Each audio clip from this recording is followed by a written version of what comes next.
1984ರಲ್ಲಿ RSS ಕಾರ್ಯಕರ್ತರು ನಿಜವಾಗಿಯೂ ಸಿಖ್ ಕುಟುಂಬಗಳನ್ನು ಉಳಿಸಿದರ? 1984ರ ಸಿಖ್ ಹತ್ಯಾಕಾಂಡ. ಮಕ್ಕಳು ತಮ್ಮ ತಂದೆಯನ್ನು ತಮ್ಮ ಕಣ್ಣೆದುರೇ ಕೊಲ್ಲಲ್ಪಡುವುದನ್ನು ನೋಡಿದರು.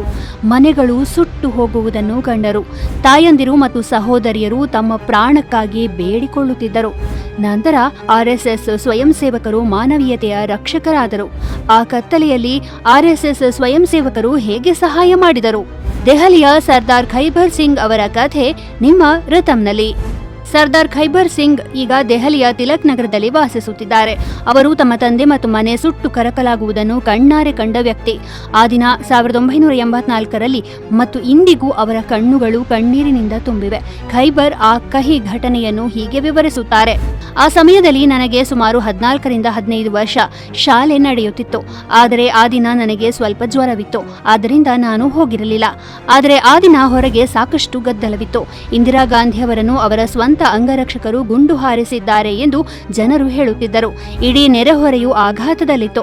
ಮಧ್ಯಾಹ್ನದ ಹೊತ್ತಿಗೆ ಎಲ್ಲೆಡೆ ವಿಷಾದ ಆವರಿಸಿತ್ತು ಮತ್ತು ಕೆಲವೇ ಗಂಟೆಗಳಲ್ಲಿ ಜನಸಮೂಹವು ತಿಲಕ್ ನಗರದ ಬೀದಿಗಳನ್ನು ತಲುಪಿತ್ತು.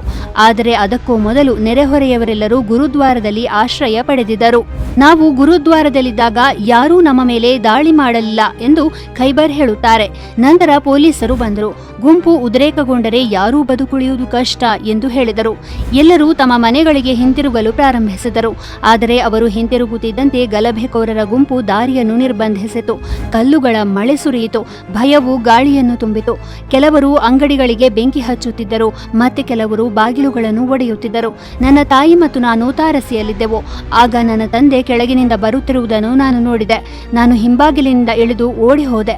ಅಲ್ಲಿ ತಲುಪಿದಾಗ ನನ್ನ ತಂದೆಯನ್ನು ಗುಂಪು ಸುತ್ತುವರೆದಿರುವುದನ್ನು ಕಂಡೆ. ಅವರು ಬಿದ್ದಿದ್ದರು. ಅವರ ತಲೆಯಿಂದ ರಕ್ತ ಹರಿಯುತ್ತಿತ್ತು ಮತ್ತು ಗುಂಪು ಅವರ ಮೇಲೆ ದಾಳಿ ಮಾಡುತ್ತಿತ್ತು.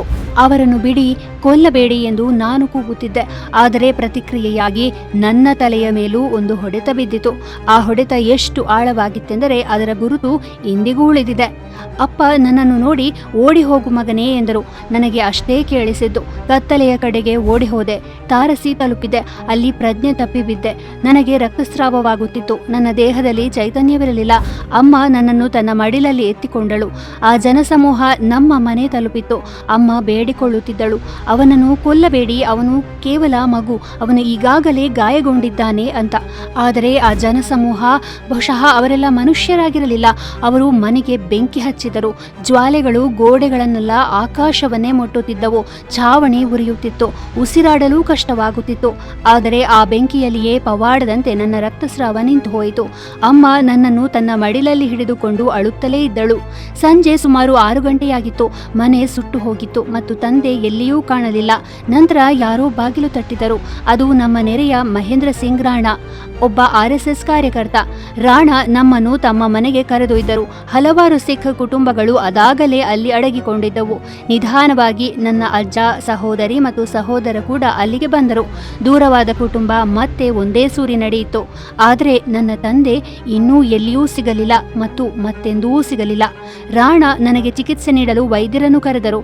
ಆದರೆ ಅವರು ನಾನು ಸಿಖ್ಗೆ ಚಿಕಿತ್ಸೆ ನೀಡಲು ಸಾಧ್ಯವಿಲ್ಲ ಎಂದು ಬಿಟ್ಟರು.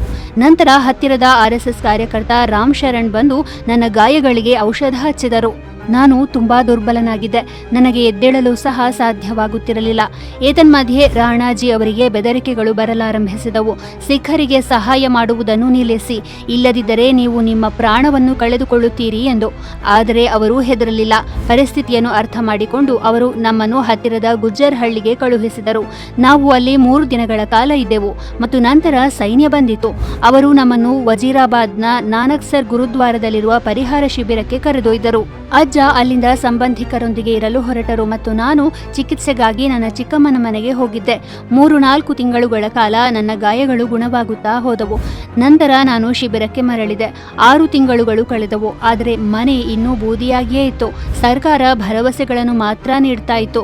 ಇಂದು ನಾನು ಸರ್ಕಾರಿ ಕೆಲಸದಲ್ಲಿ ಕೆಲಸ ಮಾಡುತ್ತೇನೆ. ಆದರೆ ಆ ಸಮಯವನ್ನು ನಾನು ನೆನಪಿಸಿಕೊಂಡಾಗಲೆಲ್ಲ ನನ್ನ ಹೃದಯದಲ್ಲಿ ಅದೇ ಸುಡುವ ಸಂವೇದನೆ ಉಂಟಾಗುತ್ತದೆ. ನನ್ನ ತಂದೆಯ ನಷ್ಟವನ್ನು ಎಂದಿಗೂ ಸರಿದೂಗಿಸಲಾಗಿಲ್ಲ. ಆದರೆ ಆ ಬೆಂಕಿಯ ನಡುವೆ ರಾಣಾಜಿ ಮತ್ತು ರಾಮ್ ಶರಣ್ ಜಿ ಅವರಂತಹ ಜನರು, ಅವರು ನಮಗೆ ಆಪದ್ಬಾಂಧವರಾದರು. ನಮ್ಮ ಗಾಯಗಳಿಗೆ ಮುಲಾಮು ಹಚ್ಚಿದರು.